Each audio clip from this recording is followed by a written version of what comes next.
Welcome to Business and Life Advice with Ataande Advisors. Today we're in Nairobi with Abigail and we're going to talk about what it's like to be an investor here, what it's like to live here, what it's you left and you came back, why you left and why you came back, and so many more stories. So I'm excited to jump into this. Abigail just moderated a panel for investors that I was on, and I'm going to let her introduce herself a bit before we get started. Thank you. Hi, my name is Abigail Komu. I am a digital financial services specialist, so let me say financial inclusion advocate. And I'm also an angel investor in Nairobi, in Kenya. I'm investing in local businesses as well as those within the African continent. And I run an angel network called Nairobi Business Angel Network, where we do this with many other angel investors. Okay. So that's a lot. Let's jump into why angel investing. So you're here, and why in Nairobi, right, or why in Kenya? So can you tell us a little bit, how did you get started in angel investing, and also let's branch out into the network you're running as well. Sure. For about how many years? 15, 16, 17 years. I worked in the financial sector looking at digitizing payments, and a lot of the companies that I worked with were financial technology companies or fintech companies. And I do a lot of strategy work, go-to-market, implementation, regulation, etc. So helping them to start and to scale their operations. The one thing I always heard is that we don't have money, we need to raise money. We don't have money, we need to raise money. And so, luckily during COVID in 2020, I had a little break, and so I decided to try my hand at entrepreneurship. And so I joined Antler. Together with a number of, maybe about 20 or so individuals who were keen on building businesses. And so when I joined Antler, I realized that there's this whole new world, or there's this whole world of how to run, grow, and scale a business. And it's there where I met Nick. So fast forward a few years later, I was at a fintech conference, and we started chatting, catching up, and I basically was complaining and saying, we have all these fantastic founders of great businesses, but the one thing that they always say is that we don't have enough money. And so he just told me, stop complaining and come and join us and try and put in money. Which Nick? Nick Villel. The one here? Yes. Oh, okay, I just, yes, okay, awesome. So, Yeah. Okay. So I met him at Antler, and then a few years later we connected at a fintech forum. Yeah, and he said, just come, try and see what you can do to help them to put more capital in their hands.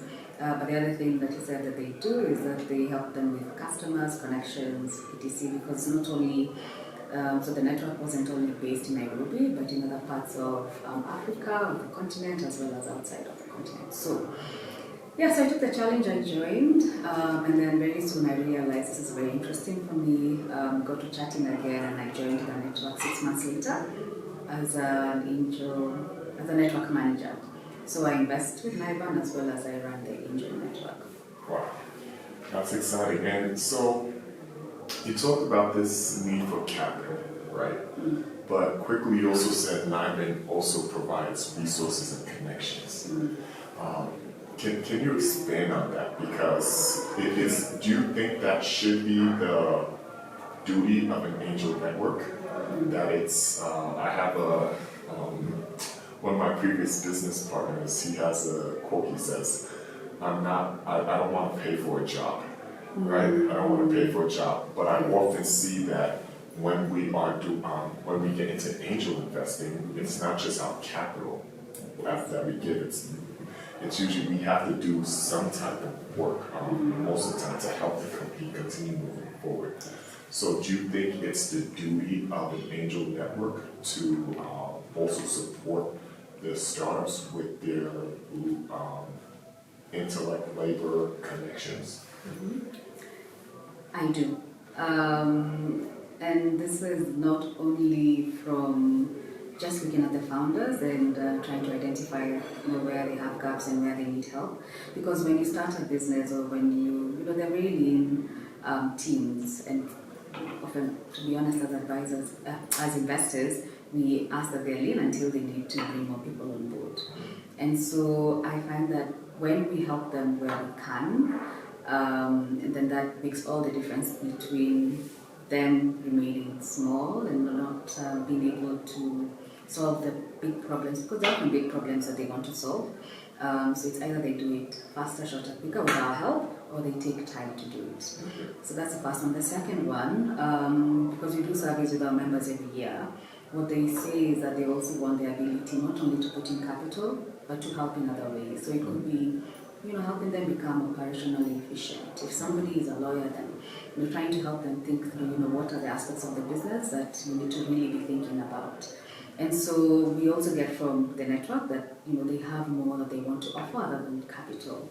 And then the last one I would say is we really love doing it. And just earlier this week, we had a session where we brought in a few of our portfolio companies who are looking for customers. And sometimes this could be one conversation, and especially for the B2B businesses, that unlocks everything for them. And so we try and help where we can. Of course, we don't bombard our founders with, we can do all these things for you. But the network is rich. We have people from different industries with different technical skills that can be able to assist them to move further quicker. Thank you. And I do want to examine, or I want to dive into other aspects of your life, but just so people can also understand about joining an angel network or what it takes to become an angel. What is the financial commitment? I know we spoke a bit and you shared with me that typically you're writing $20,000 ticket size investments, syndicates into your portfolio companies. What's the minimum that you say an angel needs to put in to be considered part of your network? Yeah, so specifically for NIBAN, our minimum ticket size per angel is $1,000. Right? Kenya shillings, we are about 129,000 shillings. So that's a commitment per startup that you want to invest in. Collectively as a network, we find that because of the cost of setting up these different investment vehicles, our minimum ticket size is $20,000. And I think it's also friendly for the founder, because then you don't want to be giving them 1,000 here, 1,000 there, 2,000 here. And they can do more with that capital other than, they can do more with the 20K rather than, 1,000 here, 1,000, So, and this is why I say anybody can become an angel investor. I think we have this big idea out here, and I was like that, how many years ago? Maybe 3 years ago, where I thought I can never be an angel investor. I can never, find ways in which to invest in a company other than my time, what we call sweat equity, etc. But, with these small ticket sizes, anybody can become an investor. And the fact that they support more than capital, I think is also a value add for us as well as for the startup founders. Yeah, and that's phenomenal, and that's why I really want to dive into. I think many of us, even myself included, when I first started, I thought, oh my goodness, I need to put up so much money. And I'm not doing it through an angel network, but just finding and having conversations and realizing some companies will take smaller tickets, right? Yeah. So $1,000 is a great way to join a group of people and invest into a company. And I think the benefit, even though we always recommend do your own due diligence of being in an angel network, is you all can come together and say, okay, these are the reasons why we think this is a good investment, these are the reasons we think it's bad. And you don't have to, not just the cost of setting up the legal structure, right? But also the cost of doing the research and due diligence. I think that's an amazing value add. Absolutely. Maybe if I can add there. And I was giving this example yesterday. When I first joined the Angel Network, I had this thesis that I will only invest in fintechs because those are the businesses I know. It's what I've been doing for the past 15, 16, 17 years. It's the only thing I'm going to do. But then very quickly I realized that there are smarter people than me. There are people who know and understand the different kinds of industries. In fact, when you're signing up, you basically ask you what sectors do you have interest in? And just looking at people who have interest in climate, manufacturing, technology, and so on, scaling businesses have And the funny thing is, we find that the ones that really enjoy it have been past founders. So 50% of our members are also founders. And so that also, just to add to your earlier point, is that people really want to help, right? Because they've been there, they've walked that journey, and they can see, how to make the journey easier for the founder. And so, for me personally, and I find for a lot of our members as well, we've gotten to know about different industries. So the school of learning, because we are so diverse, we all have different opinions. And for me, I've not invested in any single fintech startup since I joined. I've done 4. I've done one in e-procurement, one in the agricultural space, and so on. So I think I debunked my own investment thesis, and now I'm a bit more open to people who are solving one of the biggest problems according to their experience and so on.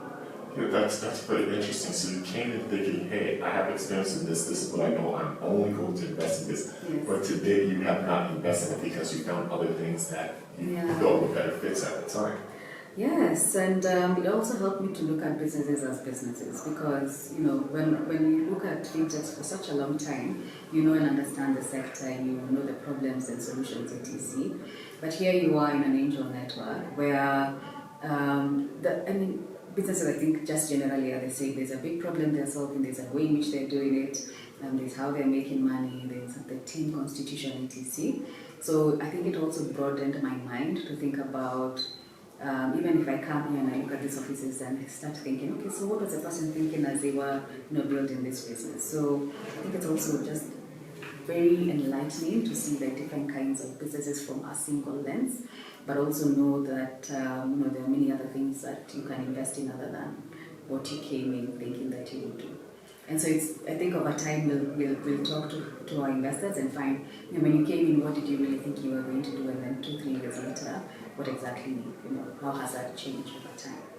Yeah, that's I completely agree with that. I've seen so much growth from me, just learning as I'm investing, because you have to understand the business models of the key players and key competitors in these industries. The problems are somewhat similar if you get away from the technical. There's problems that there's business building a team, negotiating, things like that. That's similar, but then just learning, okay, this is what's going on in this industry, this is what's going on in this economy. So that's really interesting, and I have a similar, in a way, similar story in terms of the startups that I invest in. I do healthcare, logistics, real estate/construction. None of those are my industries. None of those. I also do education, which is my industry, but I'm actually thinking of switching that out for infrastructure. So none of these things are my industry, but the infrastructure, the switch is coming because I'm realizing just being on the ground. I'm talking about my African startups. Being on the ground here, you just see the need, infrastructure need, and these critical elements. We can come back to it, but so I'm going to tie this together. You came back, you started Angel Investing, and I'm going to dive in and help out as the network manager. So I think leadership is about sacrifice, right? Leadership is about willing to put in work that others might not be willing to do. And in that vein, you just completed, I think a few months ago, the Eisenhower Fellowship. So can you talk more about what's your vision for your life after you've gone through a program like this and you're jumping into leadership positions in something that you're new at? Sometimes when I talk about the fellowship, I just can't believe how lucky I am, or I have been to go through such a phenomenal experience. So I'll break it down into 2. One is I got into the fellowship earlier this year. Actually, I got the news end of last year. And so my Christmas holiday was just, I was just happy, I was elated, I was looking forward to the experience. But the actual in-country immersion is what really sold it for me, 1. And then 2 is the friends that I've made, 20 wonderful individuals from all over the world who we keep in touch with, who are doing amazing things for their countries, We were four from Africa, so I'm from Nigeria, I'm from Liberia, we had somebody from Ghana and myself. And then we had from other continents. And so I think what I realized there is that leadership, and I mean, we are all people at the end of the day. We all have dreams, we all have ambitions, and so on. And so let me say that as my first bucket, where I'm really eternally grateful for the friends that I've made. And I'm sure now like I can go anywhere in the world and I'll find an Eisenhower fellow. And the second is, apart from angel investing, I talked a little bit about the financial inclusion space, which ties in well with what I do here at NIBAN, because I think you listened to the session earlier, less than 3%, about 2% of funding still goes to women.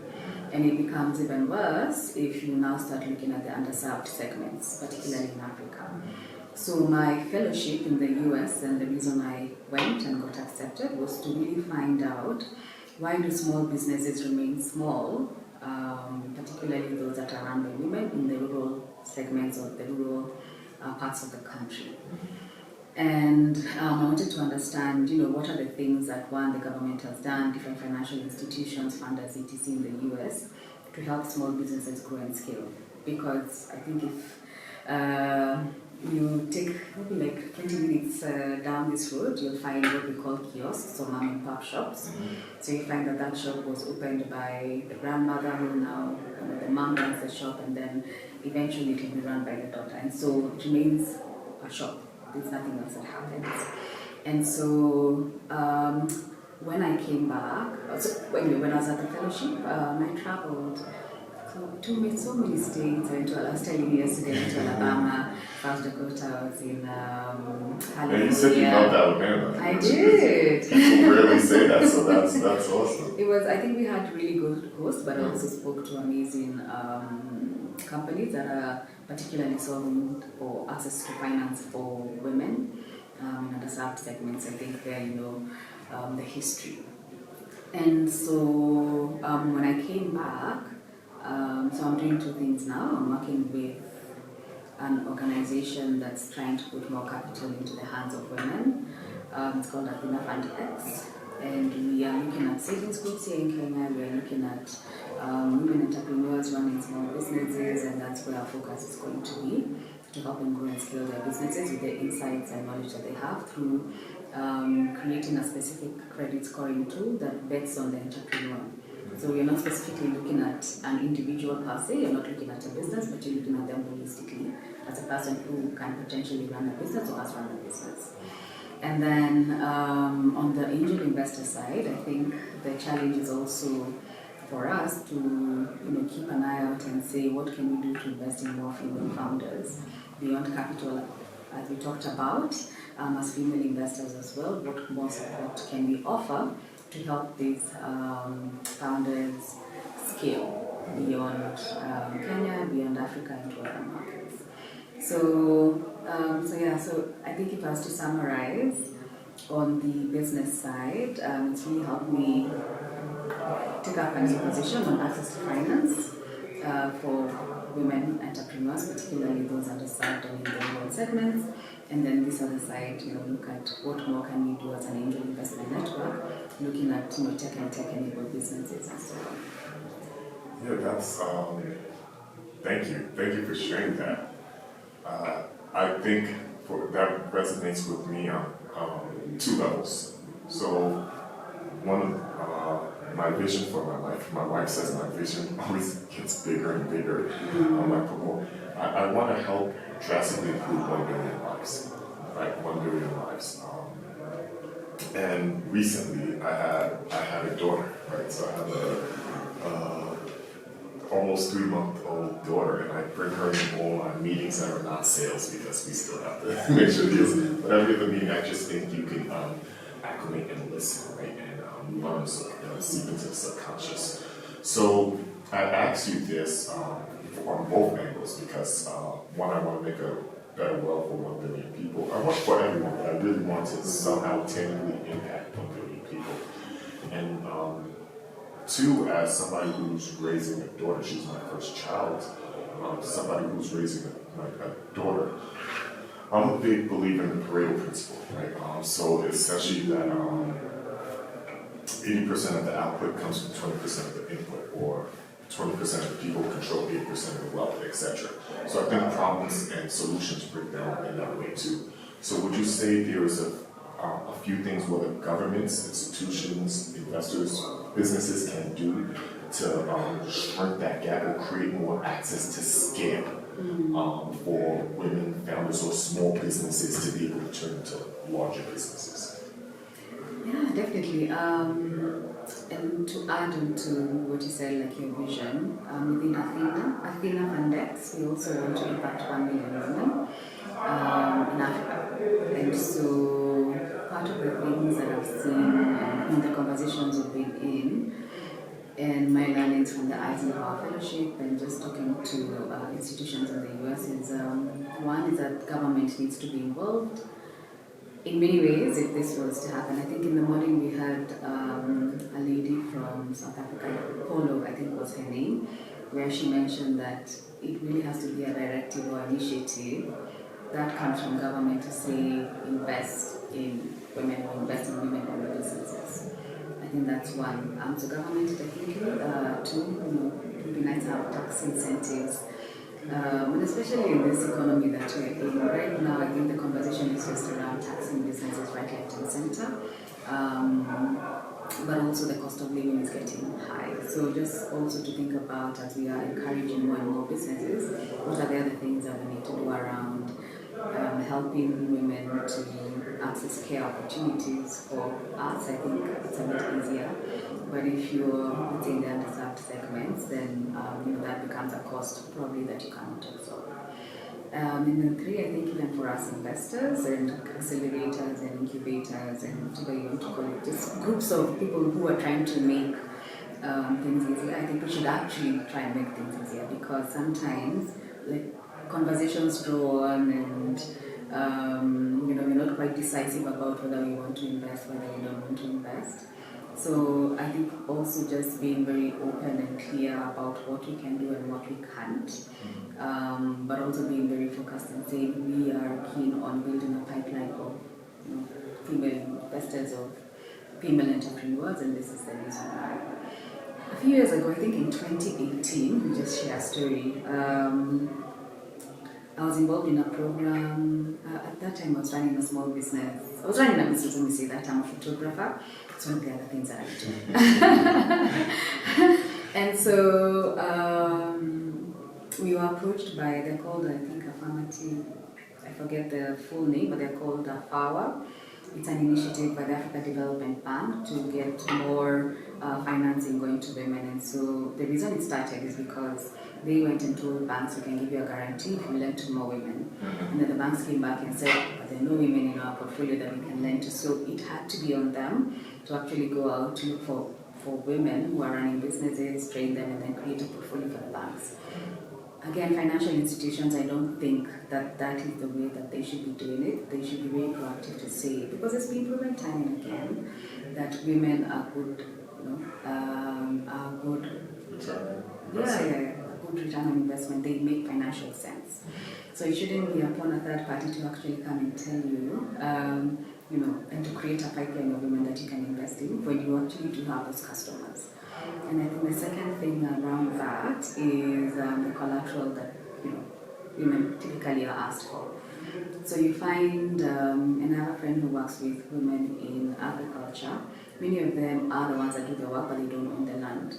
So for me to extend my, my business, and you come and you ask me for a title deed, I'm never going to be able to, give it to you, and so we get stuck there. So just also really understanding what are the barriers and being innovative around how to lend to women by financial institutions, I think, is the way to go. Okay, thank you. So from what I'm hearing is government programs including tax incentives, right? Government programs including tax incentives. I'm also hearing on that backing, financial incentives, which influence the backing or the guarantee of the loans made to women. And then the third part I'm hearing is, I don't know if you're saying so, I don't want to put words in your mouth, but somehow getting access or creating a pipeline where they're getting, what can I say, assets that can be used as a guarantee for these loans. If they don't have the deeds, it's a much different process if they have the deed or they have the house to mortgage, etc. So thank you. These are some things to really think about. Yeah. So I think in the last one is not necessarily to default to the ways in which banks and financial institutions are used to lending, is to look at other things. When I talked earlier about a credit scoring engine that we're building, so maybe perhaps partner with financial technology companies, credit scoring companies, etc., to really think about, we've been lending to businesses for the longest time using these methodologies and assessing risk in this way, so why don't we think about using artificial intelligence as a way to really determine whether somebody is creditworthy or not, and not really asking them for collateral that highly possibly they do not have. Thank you for clarifying that. I think I want to tie into, so I'm very big on to be sustainable, right? It has to, I don't want to say align with incentives, but you have to give somebody a reason to keep coming back. And usually investing or deploying capital is that return on investment, right? And we often talk about giving capital or investing in women founders from an impact or equity perspective. You brought up a point about their great return on investment. Polo actually spoke about this, both South Africa spoke about it, and for our US-based Kevin O'Leary, one of the sharks from Shark Tank, he says some of the best performing companies in his portfolio already women companies, so he's trying to fund more. Can you talk more about that in terms of the returns, or just give more detail to that if possible? The reason I ask, part of our goal with this channel is to really showcase opportunities and also, I don't want to say reframe, but take off colored lenses so people can actually look at the correct picture. Right? And I think by doing that, we're doing that for Africa, we're doing that for investors, we're doing that for founders. But if you can share a little bit, so we can also do that for women, because if the story is always around equity and inclusion, there's people whose hearts are going to burn for that. But if people also, the story also starts adding in, hey, this might be the best investment you can make. Now you get a whole new pool of capital. I'll add into that. So, I don't know if I can go into details, but just generally. And it was mentioned this morning in the panel. I think there are two things that we need to be clear about, or to think, or to remove bias on. Is one that they are female entrepreneurs, and we say it, but what we mean is that they're entrepreneurs, they just happen to be female. And so just if looking at a business, and I don't know if I'm going to speak here, I'll tell you sometimes we have to ask these questions, is, just ask the question again before I... My question was about return on investment, or is it better in some ways for people to invest into these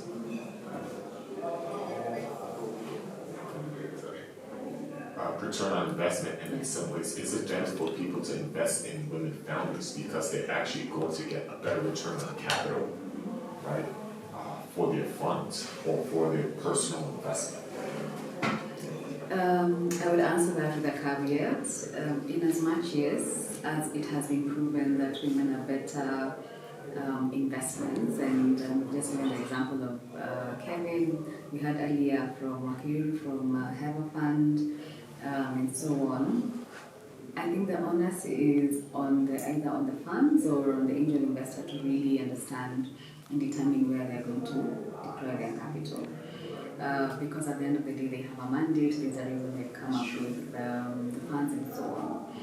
So that's one. Two, based on based on my experience rolling out digital financial services, I used to work for M-Pesa, and that's basically where I started my career. We were rolling out M-Pesa in Kenya.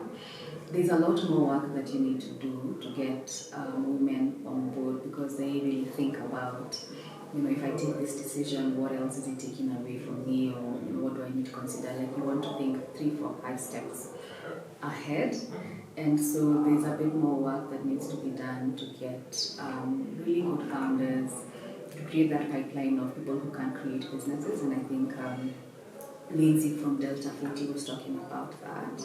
So there has to be an intentionality by some organizations, some individuals, to really bring on board these women who can build great businesses, but also to look for these women that are building great businesses and try and support them to move to the next level. Because sometimes, and I've seen this personally, you want your business to grow to a certain extent where you're comfortable, because you have other responsibilities, you have family, you have these 2, 3 things that you're doing on the side, and so there has to be an intentionality by the investors, as well as other female founders. And I think this is the importance of community to really rally behind women. So I know my response is a bit nuanced, but oh, she's here. Yeah, and now we've seen organizations like the 2X initiative that are helping people really think through what does that mean for your portfolio business, what does that mean for the markets that you want to go into, and so on. So there is an intentionality around it. You're beginning to see more and more in Africa. Yeah. Thank you. But at the end of the day, and it's true what you said. We are now having this DEI conversation, but I think just to bring it back is to decide also as an angel investor or as an investor what impact looks like to you. And we were talking about it yesterday during our panel.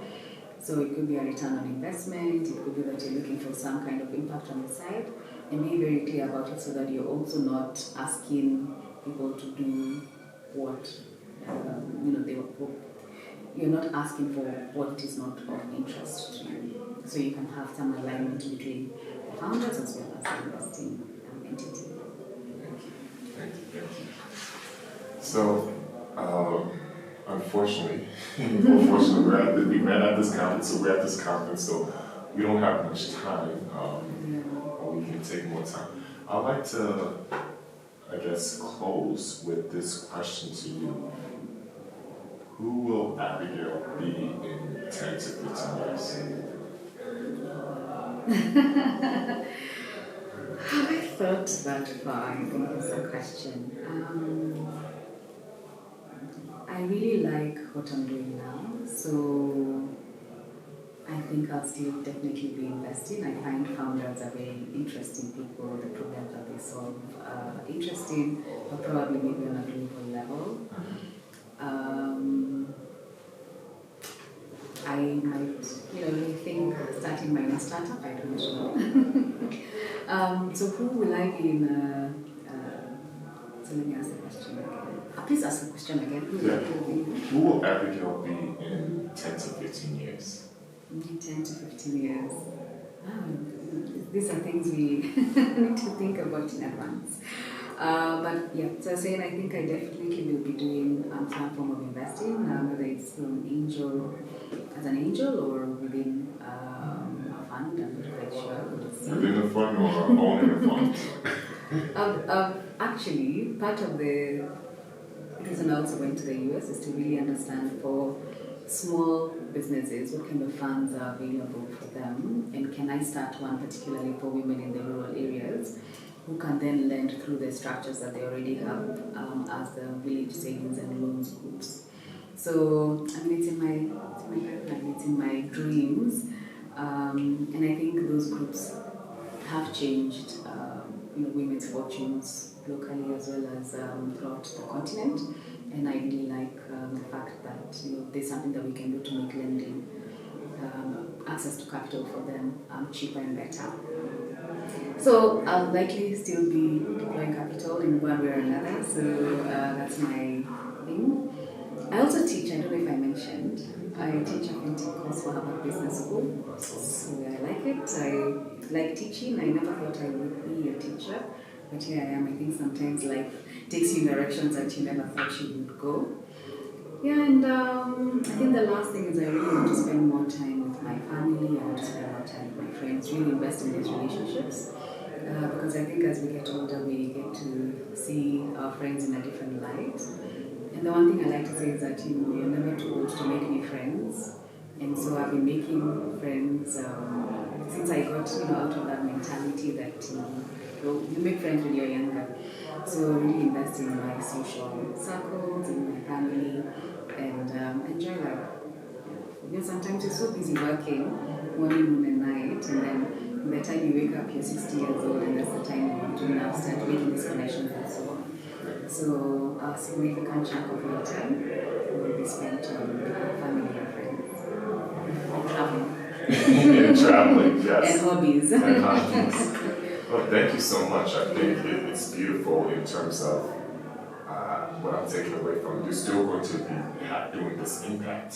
You're going to include your family, but it's going to be at a much greater scale, right? At a much greater scale. Thank you so much for taking the time to speak with me, Abigail. Thank you. It was a pleasure speaking with you, and hopefully, I know we talked about NIBA, maybe I'll be able to join a few syndicate deals, and I haven't invested in Kenya yet, so maybe that'll be the vehicle to which I'm introduced to Kenyan startups. We have some good startups for you, so don't worry. There are many people, amazing founders doing excellent things, so yeah. Awesome. Thank you so much. Thank you for the opportunity. It's been great, and I hope you come back to Kenya again and again. In as much as we also want to visit you here. All right. So thank you, everyone. This is another episode of Business and Life Advice with Ataande Advisors. It was a pleasure speaking with Abigail. We'll leave some of her contact information below and information about NIBAN as well. So if you're interested in investing or connecting, we'll leave a way for you to connect with her again. Thank you. Thank you.